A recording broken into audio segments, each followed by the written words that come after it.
green box driven development by Buddy.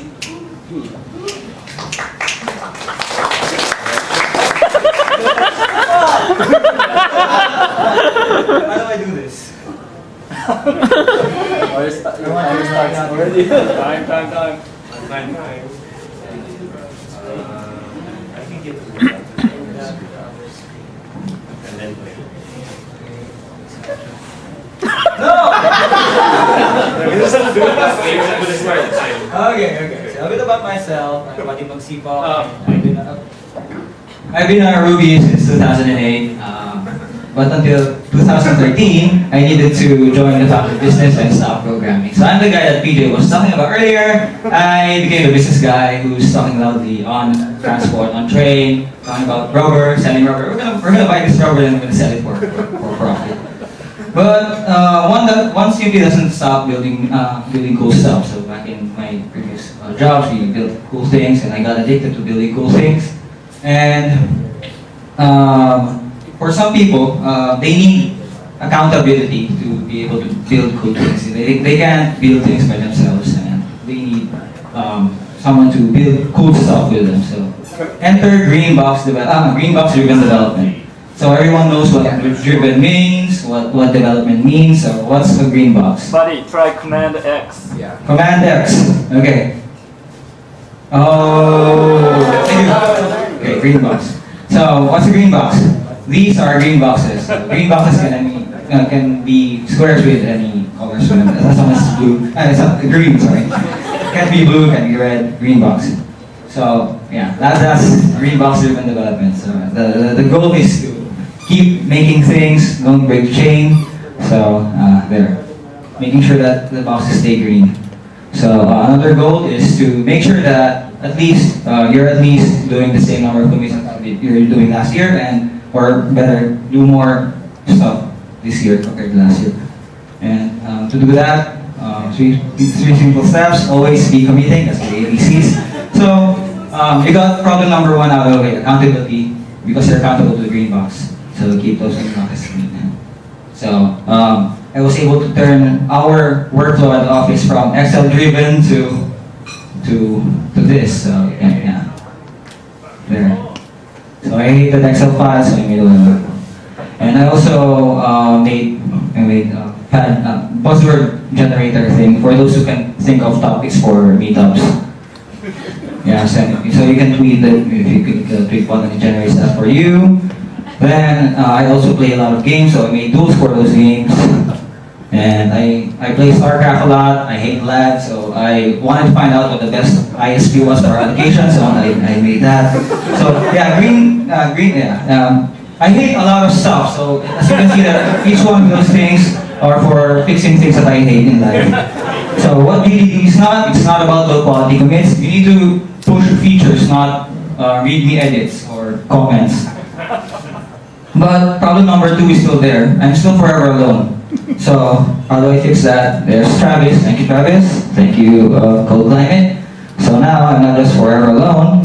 I'm happily forever alone. Thank you to my wife, who is driven by her love instead of paid for things. Makes cool stuff every day and keeps me inspired. Thank you.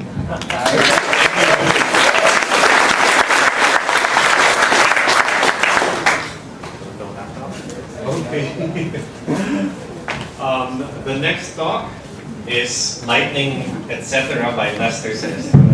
Hello. Hi guys. So let me start with a story. So I'm the kind of guy who's reluctant to talk in front of many people. And my wife Kim has been bugging me to just talk here for the longest time. And seeing my lack of initiative, she just wrote my name there.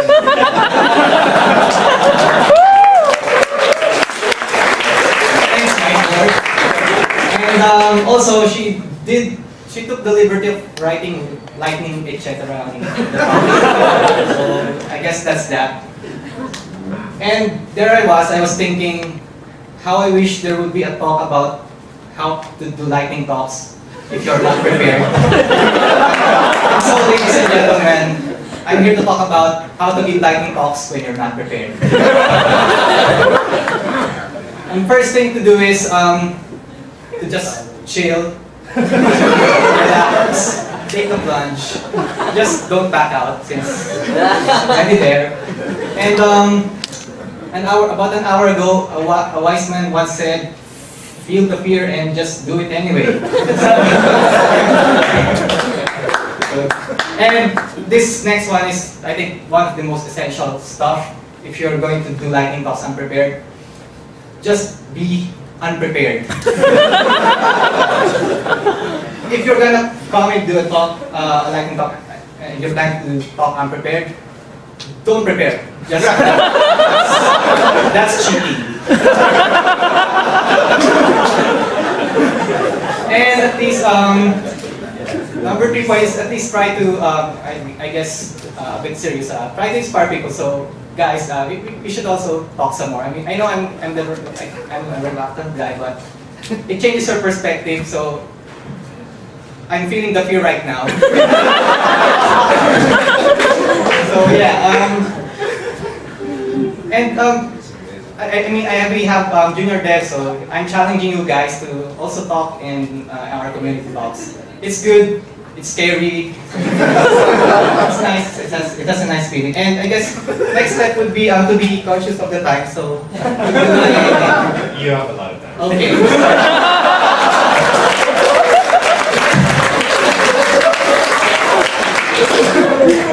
So I have a lot of time, and next step would be to think fast and think of more topics to talk about. And keep them engaged, and just let them learn something from you, and I hope you guys learn something. Yeah.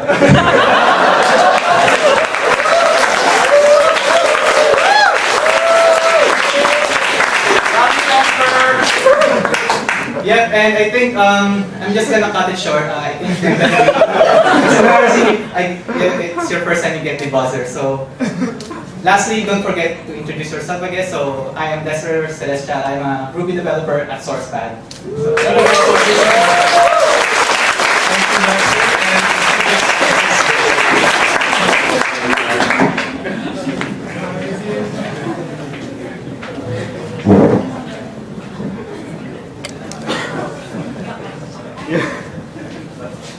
Next talk, Triathlon, the science of swim, bike, run, and cross-out code by Ricky. Okay, wait, it's still loading. What is it? Okay.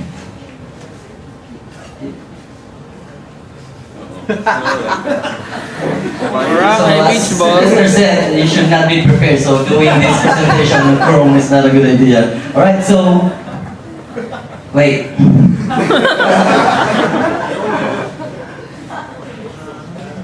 Alright. Okay.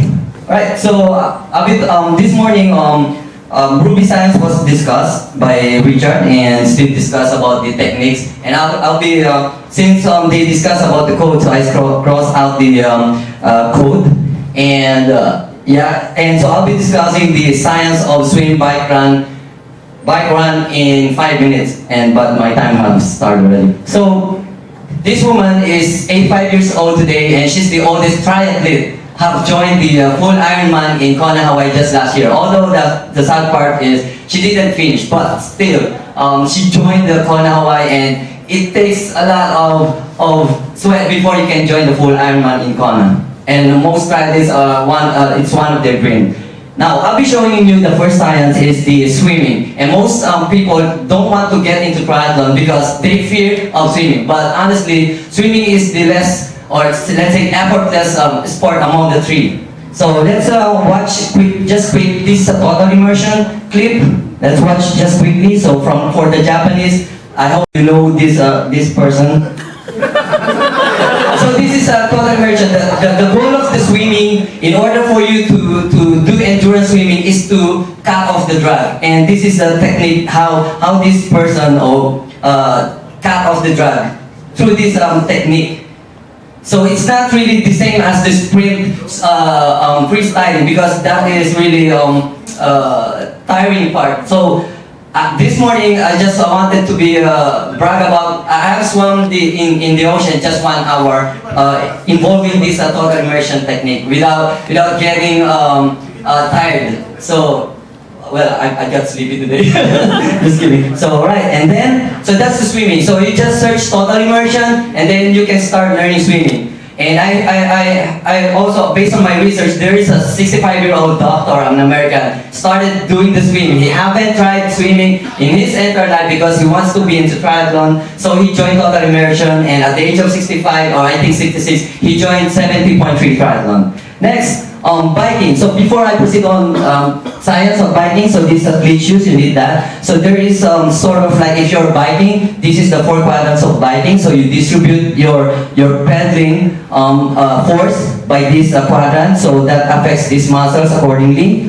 So you don't get tired when you're doing 3-hour biking, continuous pedaling. I assure you, because I applied it, and I never get tired of it because of this technique. So you just need to distribute your pedaling with this 12 o'clock to 3 o'clock. So as you can see, there's a color coding, what muscles being used. So with these 4 quadrants, you reserve some of your muscles for the next pedaling session. So you'll be doing that for 70.3 Ironman. You have to bike 3 hours before you do the running. So I have my entry-level bike. This is sort of like a tricycle in the Philippines, but there's also an F1 version of so-called aerodynamic bikes. So this worth 500,000, and this one worth like 400,000. I'm not selling, by the way. And this one is like 400,000. It's really expensive, but because of the science, they produce the so-called aerodynamic triathlon bike. So this is how you ride a triathlon bike. So again, same as the swimming, in order for you to conquer the 3-hour bike or 6-hour for full triathlon, you have to defeat the drag or the air drag. All right, and lastly, this is the hardest part of the triathlon because you're doing more than 4 hours, 5 hours biking, then we have the swimming, then you have to run and finish 21 kilometer for 70.3 and 42 kilometer for full Ironman. My goodness, I haven't tried this one, but anyways, so well, I joined the Bataan International Triathlon, but it's not yet 70.3. But I recently registered on Ironman for Cebu. So I'll be the ambassador for the Ruby developers for the triathlon. So it's a 70.3 Ironman. Anyway, so for the technique for science of avoiding injury, so you have to just simply lean and then show your center of gravity. So running form, this is the common running form. You do your heel strike first, but that's really bad. And thirdly, you're going to have a shin splint mostly. But so you have to lean forward and put your foot flat first, and then went up, and then you do this, and then you like this. So, anyways, if you are living in Manila or working in Manila or Makati, I'm doing training in Makati Aqua Sports, and you just simply drop a message to my page, Iron Coder Philippines, Iron Coder, and then we'll give you the schedule. Thank you very much.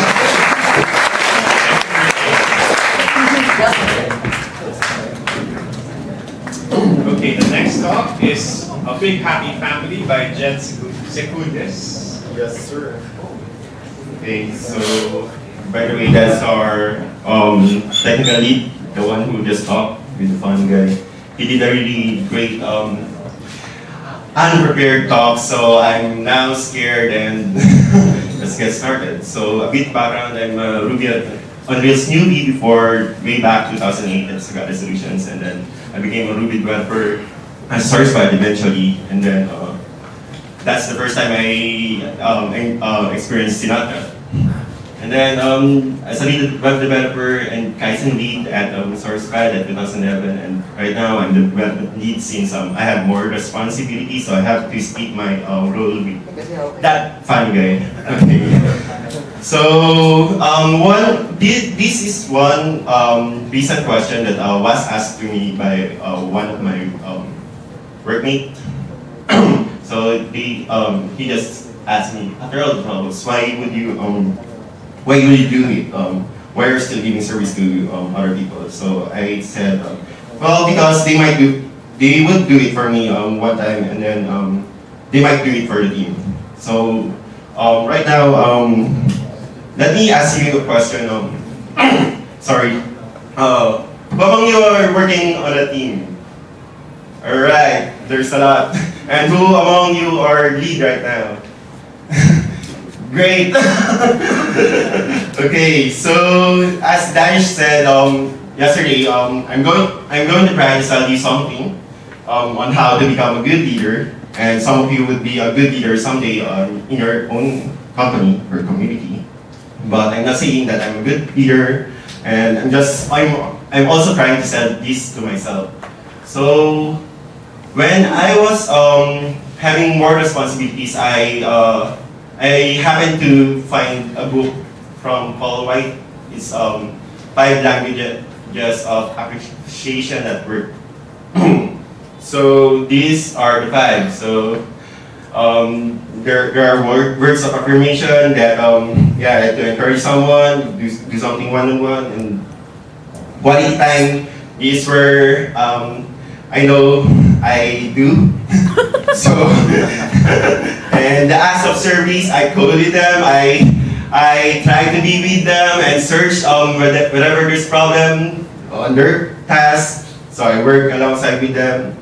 And tangible gifts, since I don't have that much money, I don't do this much often. And then appropriate physical touch, so I tend to tap persons every time back, or sometimes when I tap, I try to hold them give that hand to that girl, and then it's like, oh, sorry. Okay, so however, they said do not touch one another at all. Often it's called in-person environment. So that's why this is how my family looks like. So the leadership is a role, it's not a rank. So whenever someone's calling me sir, I also return it back to them, sir, ma'am, how can I help you? So, well, being a leader, you don't need to be great at everything. You have to know everyone. You have to know what's their skills, what they're not good at. So whenever you refer them to different projects, you can promise them that, well, you can promise them that it's not going to be hard. It's going to be challenging. However, I'm not going to make your life hell. Okay? Excuse me. So, yeah. I have 48 seconds, I think. So every single one of us have the capacity to do these remarkable things, and more importantly, others can have that capacity. So being a good leader is like being a parent. So what parents do, they want their child to give opportunities, education, discipline, and other stuff. So that's what also good leaders do. So to provide their team members opportunity, education, discipline when necessary, and self-confidence, especially self-confidence. So treat your team like a family. I would just like to have a quick moment for all my team to stand up.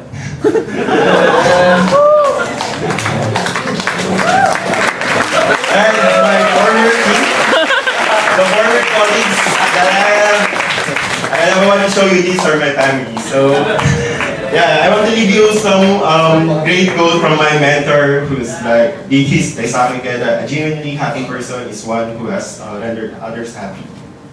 And I think that's it.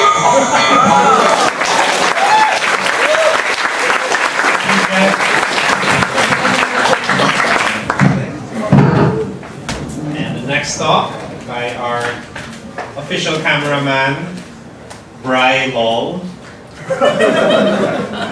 Obligatory Bri talk.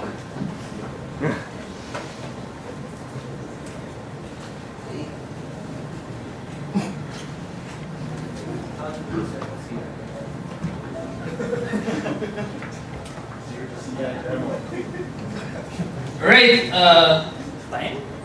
Alright, I'm Bri. I'm the cameraman for Philippine Ruby Users Group Manila, the Manila guys, because all of our meetups in the past 3 years, I've covered them, put them in the website, and this is the first time I've covered a conference For people outside, you might have heard me, from my project. This is an alternative to Rails installer. It's a bit better.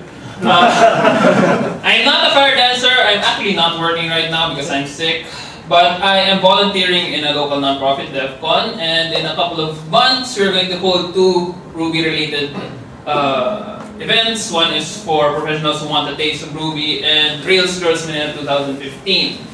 And this leads me to my talk, which is, say, you've been to these events and you're interested in teaching people about Ruby, about Rails, and actually it's so easy. You just need to find a venue, check participants. A lot of people want to learn about Ruby and Rails. Then you've done all that, prepared that, but on the day of the workshop, you suddenly realize one big problem. Over 90% of the people use Windows, and none of you use Windows.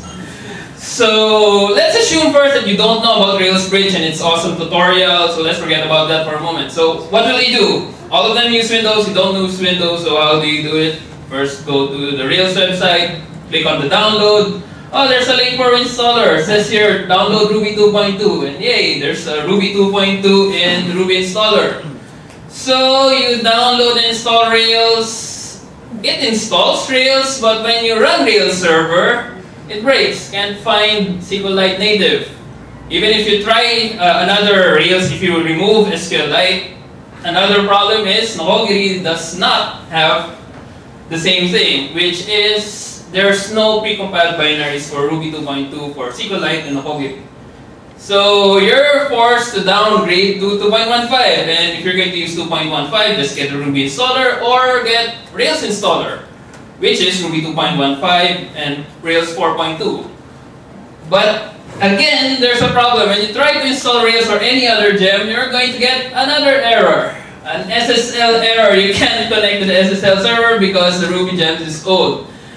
If you knew that was a Ruby Gems error, it would be easy. You just need to upgrade Ruby Gems, but a lot of people don't know that, so that leads to problems in workshops. But again, if you just upgrade Ruby Gems, great. All's well, you can continue on with your conference, your workshop, until someone brings along a Windows 8 laptop. If you haven't done a Rails Girls or a similar camp, you don't know that if you use the Rails installer on Windows 7, if you upgrade the Ruby gems to make it work, you won't have any problem. But in Windows 8, the JavaScript interpreter isn't compatible with exec.js, so as Asset Pipeline strikes again, you have to install Node.js. So by this point, you're just going to say to hell with this Windows stuff and just install VirtualBox and Ubuntu. No, please don't do that. You're going to have 2 problems now. Rails is hard to teach. Linux is also hard to teach. Just stick to one. So this one I want to rant, but I only have 5 minutes. I can't rant about how the community makes it hard to teach Ruby. So I'll just leave it at this advice. If you want to do a Rails workshop, please spend some time studying other OSs, not just Windows, even other versions of OS X or other versions of Linux.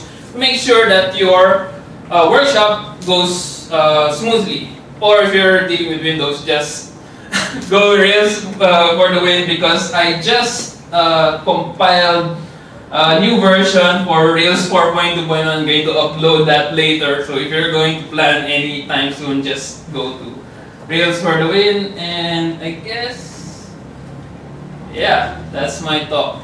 And if you want to talk about teaching Ruby and all the stuff related to education in Ruby, I'll be there and wherever we are going to go. Thank you.